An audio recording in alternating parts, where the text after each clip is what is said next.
If you're just being still, it means you are here in the moment. You are just here, just sitting, just being here and now. That's what being still means. But of course we are very heavily burdened by habits. And one of those great habits that we have, and the mental engagement with the habit of projecting, looking into the past and looking into the future. When we're doing that, we're not being still. We're literally living the past, creating the past. We're not even living it, we're creating it. There is no past. So you're actually manufacturing this notion of a past, which then brings in the whole notion of time and space, beginning and end.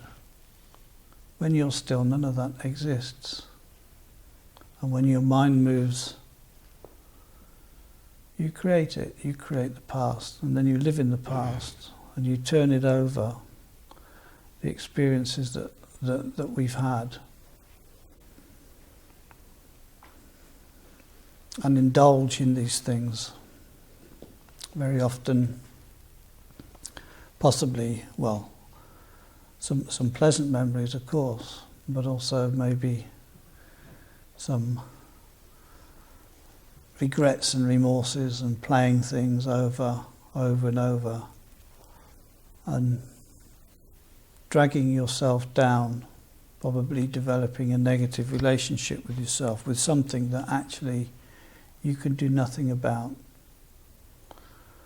Those things have come and gone, good, bad, right and wrong. But to dwell in them and play them over and wish you did this and wish you did that is a futile exercise. You can certainly learn from those experiences and then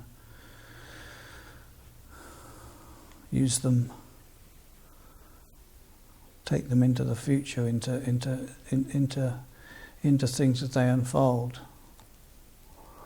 But I'm not so much focusing on that, but rather the projecting of creating the future that we do, and creating and projecting the next few days, particularly. When you're sitting there now in the second day and you're feeling the way that you are, and then you start to project into tomorrow and the next day, through the days, I'm probably projecting in a negative way. How am I going to make it through today? Never mind tomorrow, the next day, and however long there is to go. Mapping out the week and deciding how you're going to be each day and how you're going to somehow get through or not get through. All of this, just your imagination. You're creating it. And the only reality you've got is what's here now in front of you, in this moment. But somehow that's not good enough for us. We can't just be here. We can't just be here and be with ourselves. We've got to be projecting, and creating scenarios, situations, which invariably is going to bring dukkha, it's going to bring anxiety, tension, all things that actually are just created with your imagination, because you haven't lived those days yet, and yet you've already decided what they're going to be like, or how you're going to be like in those days, in those sitting periods, and how you're going to suffer more, and how you're going to get through, how you're going to make it. What am I doing here in the first place? How many days is there to go? How many sitting periods?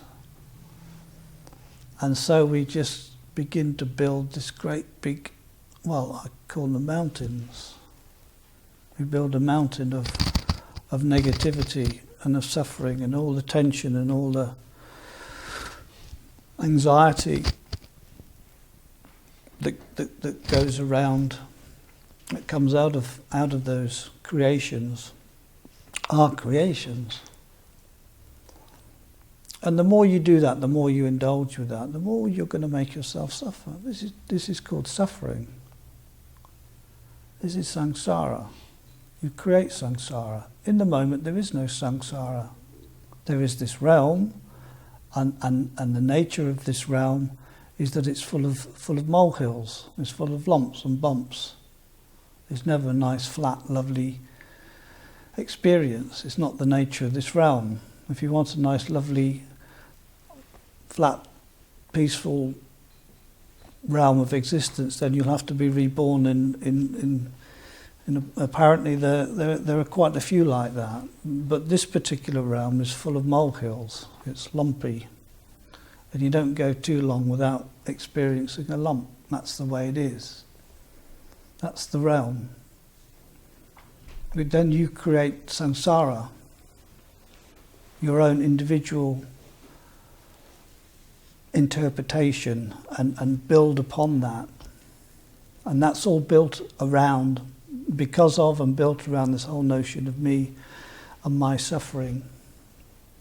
My legs, my knees, my body, that whole sense of me is samsara. And so you have nobody to blame but yourself for that. So you don't need to blame your mother and your father and your partner and me. This is your own creation. You are the creator. You need to own that. Take responsibility for that world that you are creating. You must own it and take responsibility for it and see that you created it. You create it and you suffer. But the great liberating realization about that, or it should be, and I hope you come to that, is that because you create it, you can also uncreate it.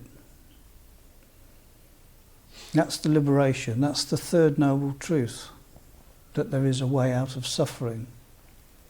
That you realize that you are the creator of suffering. If it were your mother and your father and your husband and your wife and your boss and me, how could you get out of it other than go and, or maybe if I strangle them and kill them, then I'll be free of suffering. But Buddhists don't do things like that.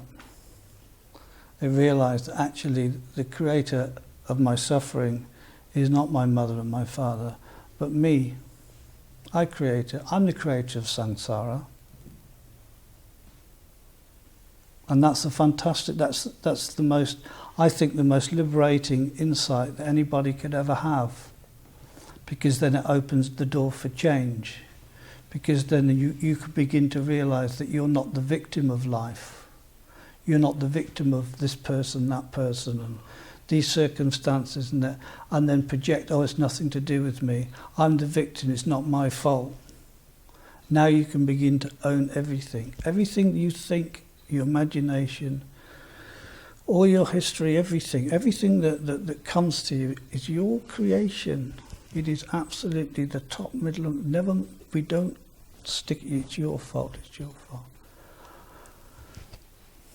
I'm the creator. I'm creating my own suffering. There are molehills, there's pain in life. That's the nature of this realm.